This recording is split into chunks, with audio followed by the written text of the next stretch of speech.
نحمدہ ونصلی ونسلم علی رسولہ الکریم۔ سامعین محترم، آج کی گفتگو میں غزوہ تبوک کے متعلق تھوڑی سی تفصیل بتانا چاہتے ہیں کہ مقام تبوک مدینہ منورہ سے تقریباً 15 دن کی مسافت ہے۔ جب حضور کریم علیہ السلام کے پاس یہ خبر پہنچی کہ ہرقل روم کا بادشاہ ہرقل جو ہے وہ مقام تبوک پر لاکھوں کی تعداد میں اپنی فوجیں لے کر آ چکا ہے اور مسلمانوں کے ساتھ جنگ و قتال کرنا چاہتا ہے، تو اللہ کے نبی نے سب سے پہلے اس کی تحقیق کی، کیونکہ قرآن شریف میں یہ حکم ہے فتبینوا، ہر بات کی پہلے تحقیق کرو۔ تحقیق کرنے کے بعد واقعی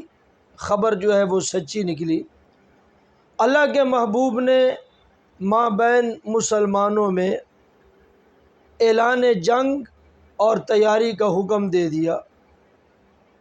تو جو منافقین تھے وہ طرح طرح کے بہانے بنانے لگے۔ کوئی کہنے لگا کہ میری والدہ بیمار ہے، کوئی کہتا ہے کہ میرا غلام جو ہے وہ بھاگ گیا ہے، کوئی کہتا ہے کہ میرے جانور اکیلے ہیں، ان کا کیا بنے گا، کوئی کہنے لگا کہ میری کھیتی اور فصل باغ بہار جو ہے وہ پکا ہوا ہے، اس کا کیا بنے گا۔ تو منافقین نے طرح طرح کے بہانے لگا کر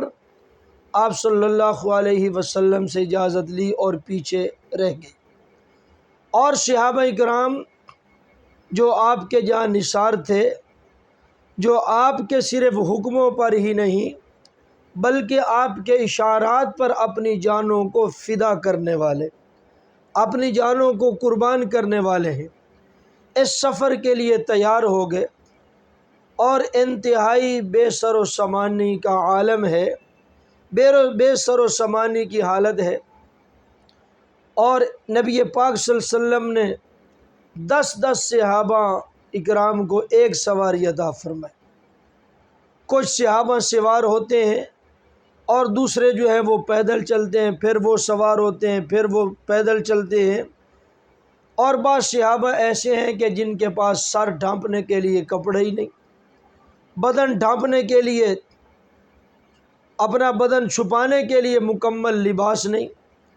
اور بعض صحابہ ایسے ہیں کہ جن کے پاس جوتے ہی نہیں پاؤں میں۔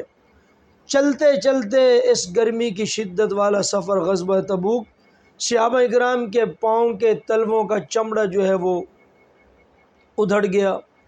اور اسی طرح پاؤں کے ناخن جو ہے وہ ٹوٹ گئے۔ بہرحال یہ سفر انتہائی گھٹن والا مشکل ترین سفر تھا۔ حضرت ابو ہریرہ رضی اللہ تعالی عنہ سے روایت ہے کہ جس وقت غزوہ تبوک کے اندر ہم وہاں پہنچے تو بعض صحابہ نے فرمایا کہ اے اللہ کے محبوب، کھانے کے اندر بہت کمی ہے، راشن اور زاد راہ ختم ہو چکا ہے، اب کیا بنے گا؟ اگر آپ ہمیں اجازت دے دیں تو ہم اپنے اونٹ، اپنی سواریوں کو ذبح کرتے ہیں اور پھر ان کو کھاتے ہیں، پیتے ہیں، ان سے روغن، چربی وغیرہ استعمال کرتے ہیں۔ نبی پاک صلی اللہ علیہ وسلم نے صحابہ اکرام کو اجازت دے دی۔ حضرت فاروق اعظم رضی اللہ تعالی عنہ تشریف لائے اور فرمانے لگے کہ اے اللہ کے محبوب، اگر آپ نے ان کو اجازت دے دی، انہوں نے ایسا کر لیا، سواریوں کو ذبح کیا، تو سواریاں تو بہت کم ہو جائیں گی، پھر پریشانی دشواری اور بڑھ جائے گی۔ آپ ان سے فرمائیے کہ جتنا جو کس کے پاس مال ہے، اس چمڑے کے دسترخوان پر جس کو بچھایا گیا ہے، اپنا مال جمع کرو۔ تو صحابہ میں سے بعض کھجوریں لا رہے ہیں، بعض روٹی کے خشک ٹکڑے جو ہیں وہ لا رہے ہیں، بعض پنیر لا رہے ہیں، جو کچھ جس کے پاس تھا اس نے وہاں دسترخوان پر حاضر کر دیا۔ اللہ کے محبوب نے آسمان کی طرف ہاتھ اٹھا کر دعا مانگی کہ یا اللہ اس دسترخوان کو وسیع فرما دے، اس کے اندر برکت ہی برکت ڈال دے۔ اس کے بعد دعا کے بعد حضور صلی اللہ علیہ وسلم نے صحابہ سے فرمایا کہ اپنے برتن بھر لو۔ تقریباً 30,000 کا یہ لشکر تھا، سب نے اپنے برتن بھرے،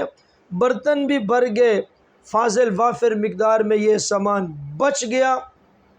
تو یہ اللہ کے محبوب کی دعا کی برکت تھی۔ پھر نبی پاک صلی اللہ علیہ وسلم نے فرمایا کہ جو شخص قیامت والے دن رب تعالیٰ کی بارگاہ میں اس حال میں حاضر ہوتا ہے کہ وہ گواہی دیتا ہے اللہ وحدہ لا شریک ہے، محمد صلی اللہ علیہ وسلم اللہ کے سچے آخری رسول ہیں، تو اللہ رب العزت اس کلمے کی برکت سے اس آدمی پر جہنم کو حرام کر کے اس کو جنت کے اندر داخلہ فرمائیں گے۔ اللہ تعالیٰ ایسی برکات ہمیں بھی عطا فرمائے۔ وآخر دعوانا ان الحمد للہ رب العالمین۔